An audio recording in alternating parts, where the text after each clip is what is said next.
Hey everyone, I'm Diana Davison, advocate for the falsely accused and legal researcher at Newberger and Partners, criminal law firm in Toronto, Ontario. We do a podcast at the law firm with Joseph and I, and I'll give you a link to the latest episode below for those of you who have missed me uploading more often. That's one of the things I've been doing. And today, though, I want to talk about the dangers of being male on a university campus.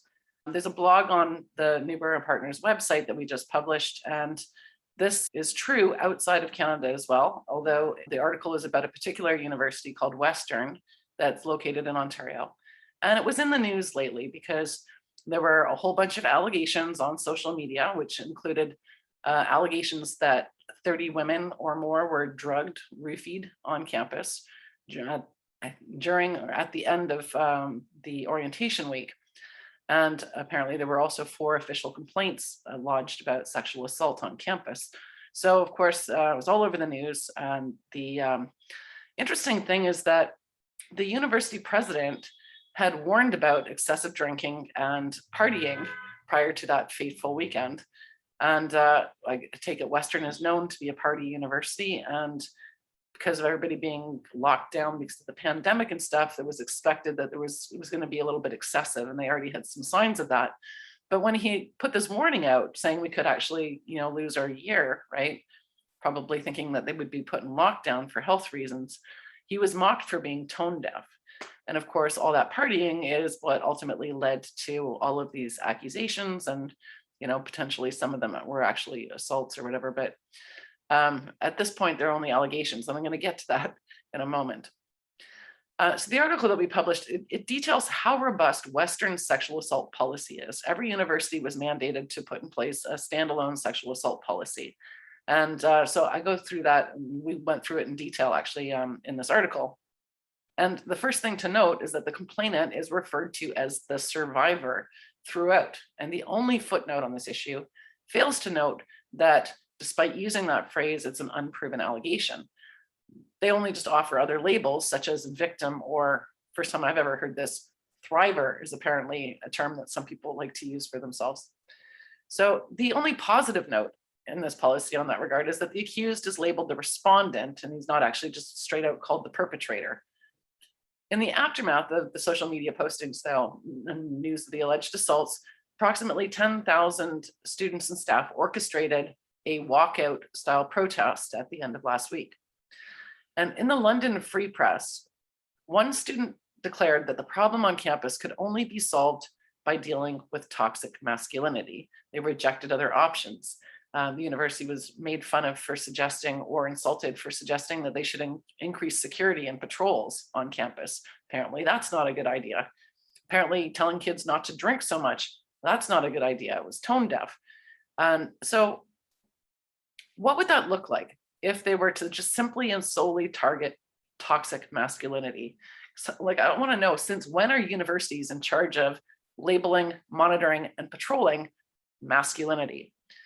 Now, as always, there are claims about what percentage of complainants, or what percentage of, let's say in this case, victims actually do go and report. And so it's suggested in this article that they really ought to educate people on how robust the policies are so that they understand it's actually fairly easy to report. Maybe that would solve their problem instead of targeting, a core aspect of males in our society and labeling it toxic.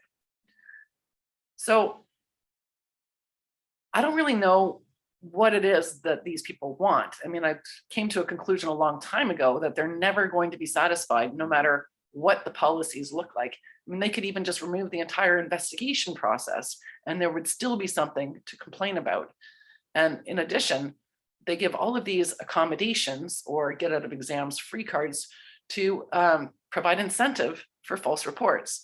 That is a big concern, because one of the big things about how, women would never lie about rape is promoted. One of the things they say is that there's nothing in it for them. There's no advantage to lying. But if you look at this policy, they give a wide variety of reasons. One of them being that they can delay an exam, or they can do a makeup exam. And even if they just simply want to get out of the particular residence they're in, whatever it is that might be going on for them at the time. This policy gives them an easy way to do it. You can make anonymous complaints, but obviously that's not going to get you the incentive. But they can also make a complaint and say that they don't know who did it. That would be preferable to actually picking somebody to falsely accuse.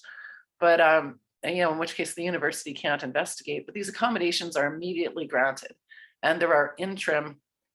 They say it's not a punishment. There are interim actions that can be immediately put into place against the accused person. So, I understand there's reasons to have policies like this regarding behavior on campus of all kinds. But the problem with the policies is that they've now become political weapons, and it's out of control. It's gone way too far. And young men are paying the price. We see these kinds of false accusations connected to universities all the time at the law firm. And even when they're acquitted, it's still irreversible damage done. So I guess what I want to say is that we really need people to be aware that we have a duty to protect our children, but we have a duty to protect children of both genders. We've got to protect our boys as well as our girls. And the kind of policies that are being pressed on these universities and forced on them practically makes it dangerous to be male on a university campus.